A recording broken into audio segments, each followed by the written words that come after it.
Alexander, you were going to ask something? Yes, sir. Yeah. On the matter of the conversation, because I see you use it here as a central springboard to the discussion this morning. Do you believe that persons are at risk right now in terms of telecommunications conversations? We have heard in the recent past of allegations of, again, intercepting of phone calls. Do you think that this situation is one that should be looked at by government? Are you, you're talking about private interference with telephone calls? And how safe are you now, whether you get a contract from government or now or later in terms of your telephone conversations? How safe do you feel? Well, Alvin, not only now, but I mean going back 20 or so years, I was always told if you have something really confidential to tell somebody, don't say it on the phone. So it's not a recent development because of IT that we should be careful what we say on the phone in terms of people hearing or people tape recording. One should always be precaution. But these things don't really trouble me in the sense that I like to think I don't have too much to hide. Even the contract, I assume maybe at some point may have to be published in the Gazette or whatnot. I'm not absolutely sure. But everybody should be, as I say, practice a certain caution when they're talking. In terms of that being a practice of calls being intercepted, it might exist. I'm not sure it's sort of a general practice that we really need to be very, very concerned about. And I certainly would be worried about government trying to find out more what's going on, because if they attempt to do that, the anti-government people will be saying, oh, that is government's way of getting into the system, trying to monitor, and in fact doing their own wiretapping of what's going on. So my own advice would be for government to stay clear of that, quite frankly. Can we move along quickly? All right, moving along quickly. I have something called the DAAS Renegades. Now this is where I'm really going to vent. As you know, there's been a lot of criticism, especially by some diaspora person against the government, and I dare say putting a lot of things out there suggesting the government is corrupt and whatnot, and very often it's a question of allegations unproven.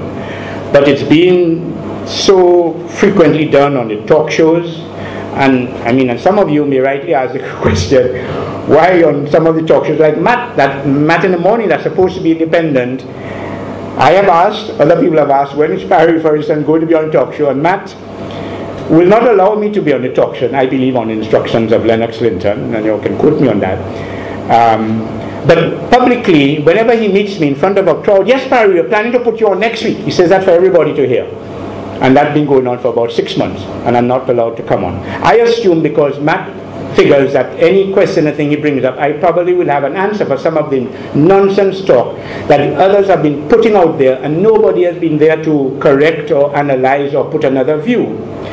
I highlighted some key protagonists there, which I'll give you a little something about.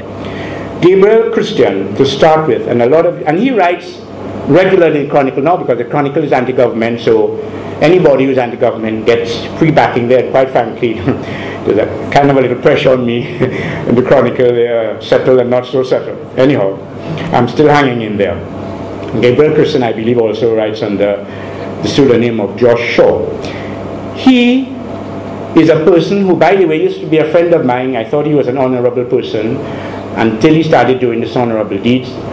Once he actually called me and started to say how no, he hasn't got anything personal against Skerritt. In fact, he's been talking with Skerritt reasonably, because he's interested in building the country, and we forget after election we must come together and so on.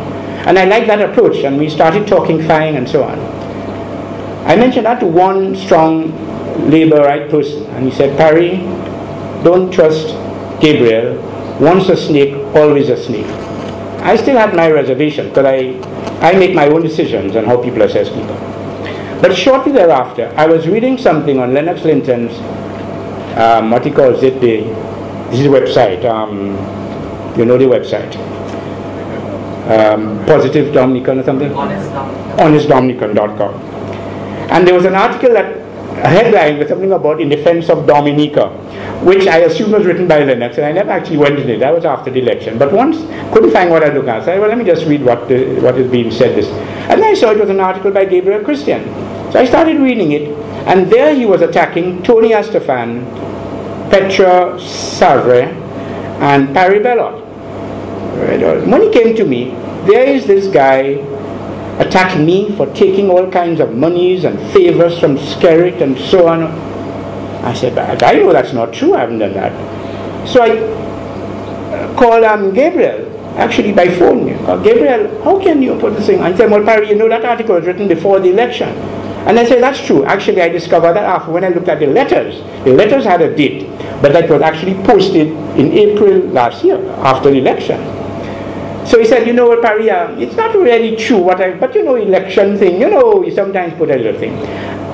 And, you know, in my broad-mindedness, so to speak, I accepted that explanation in the sense that, yes, during elections, like when people speak on platforms, I excuse them a little bit.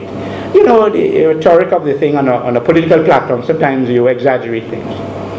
So I said, okay, I can understand Gabriel. Left it at that. After a few days, I said, but, you know, he admitted to me that what he has there is not true. Why should that still be on a website? People are reading it still and say, hey, Parry Bellot is this and that. So I sent him an email. I said, you know, Gabriel, I thought about it. Do me a favor. Tell Lennox to take it down from the website, because I don't think it's right to be up there. Gabriel never responded. About a week or two later, I sent him another email. Didn't respond. Another 2 weeks passed, I sent him another email. Still not responding. So I called him. Now, you know, these guys have their Blackberries, they're always, doesn't take my call. Call a couple of hours, doesn't take my call. What's going on there? Then after a while I realized by that time he's developing his very strong anti-government stand. He's not going to take it off online. And since then we haven't spoken. But what I'm saying, that tells you about the character of those people who accuse Mr. Skerrit and the other governor of all kind of things. We can move quickly. Thompson Fountain, again, a guy who I used to think the greatest of. Then all of a sudden, he's very anti-government. Started, of course, with his good friend Gabriel Christian and whatnot. I put something in on my column this week. Some of you may have read, if you haven't read it. But basically, he's leaving INF, and you all should ask a few questions. Why? There's Julius Sampson. Again, most of you read Dominic Online, so you all have been seeing some of the articles he's written, and latterly the brutal attack against who he admitted was his mentor, Charles Maynard, because Charles Maynard serves the government. And therefore, as far as Sampson's concerned, he must be an evil man, he must be a corrupt man, he must be taking bribes from Skerrit, and uses that kind of language. I mean, most people are astounded, but it seems to me it shows the desperation of some of these diaspora people. The last one on my list, Julius Corbett, who again I thought was an honorable person. Quite frankly, I didn't like the way he was treated, even by this government at the National Bank. And I've defended him at National Bank meetings. But then, out of the blue, he doesn't get a job at the Aid Bank for a new management position, and actually onlines me, maybe some others, that he's surprised he didn't get the job because Skerrit had promised him that he would get the job.